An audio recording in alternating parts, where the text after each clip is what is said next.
கோவா சாப்பிடாதவங்க கூட இந்த மாதிரி கிரேவி செஞ்சு கொடுத்தீங்கன்னு சொன்னால் விரும்பி சாப்பிடுவாங்க. அந்த அளவுக்கு இந்த கிரேவி வந்து டேஸ்ட்டாகவும் ஹெல்த்தியாகவும் இருக்கும். இது எப்படி செய்கிறதுன்னு சொல்லி பார்க்குறதுக்கு முன்னாடி வீடியோக்கு லைக் பண்ணிக்கோங்க, சப்ஸ்கிரைப் பண்ணிவிட்டு பெல் ஐக்கனை கிளிக் பண்ணிக்கோங்க. அப்போ தான் உங்களுக்கு நோட்டிஃபிகேஷனில் வீடியோக்கள் வந்து சேரும். வாங்க வீடியோக்குள்ளே போகலாம்.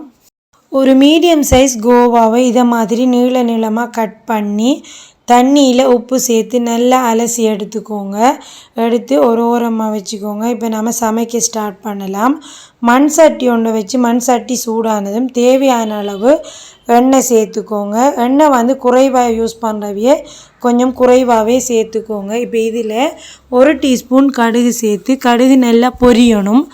நல்லா வெடித்து வந்ததுக்கு பிறகு 3 காஞ்ச மிளகாய் இதோடு சேர்த்து அதையுமே நல்லா பொரிய விட்டிருக்கேன். இப்போ மீடியம் சைஸ் வெங்காயம் 2 சின்னதாக கட் பண்ணி இதோடு சேர்த்து காரத்துக்கு 5 பச்சை மிளகாயை கீறி இந்த எண்ணெயிலேயே சேர்த்து நல்லா வதக்கிக்கோங்க.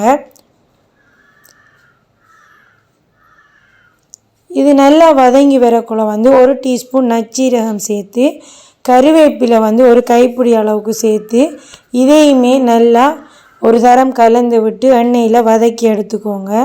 இதை மாதிரி செய்யக்குள்ள வந்து உங்களுக்கு இந்த கிரேவி வந்து இன்னுமே டேஸ்ட்டாக இருக்கும். இப்போ கோவாவுக்கு தேவையான அளவு உப்பை இந்த வெங்காய கலவையிலே சேர்த்து நாம் எடுத்து வச்ச கோவாவையும் இதோடு சேர்க்கலாம்.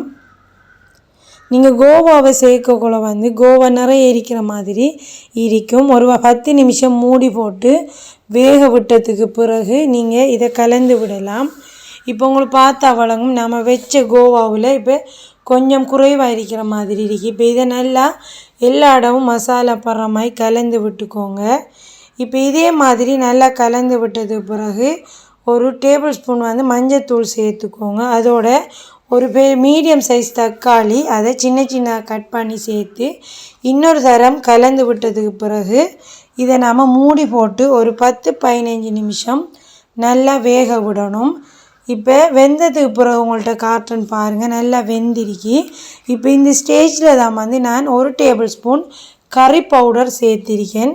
நம்ம வீட்டில் வளமையாக குழம்புக்கு பாய்ப்போம் தானே, அந்த கறி பவுடர் தான் இதில் சேர்த்திருக்கேன். அதோட 1 டீஸ்பூன் தனித்தூள் அதையுமே சேர்த்து நல்லா கலந்து விட்டுக்கோங்க.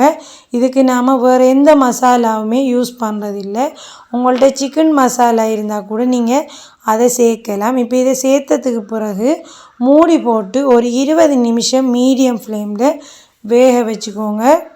நீங்கள் போட்ட மசாலாவோட பச்சை வாசம் போனது பிறகு அடுப்பு ஆஃப் பண்ணினீங்கன்னா உங்களுக்கு சுவையான ஒரு கோவா கிரேவி ரெடி ஆகிட்டு. இதே மாதிரி ரெசிபீஸுக்கு என் சேனலை சப்ஸ்கிரைப் பண்ணிக்கோங்க, நிறைய பேருக்கு ஷேர் பண்ணிக்கோங்க. தேங்க்ஸ் ஃபார் வாட்சிங்.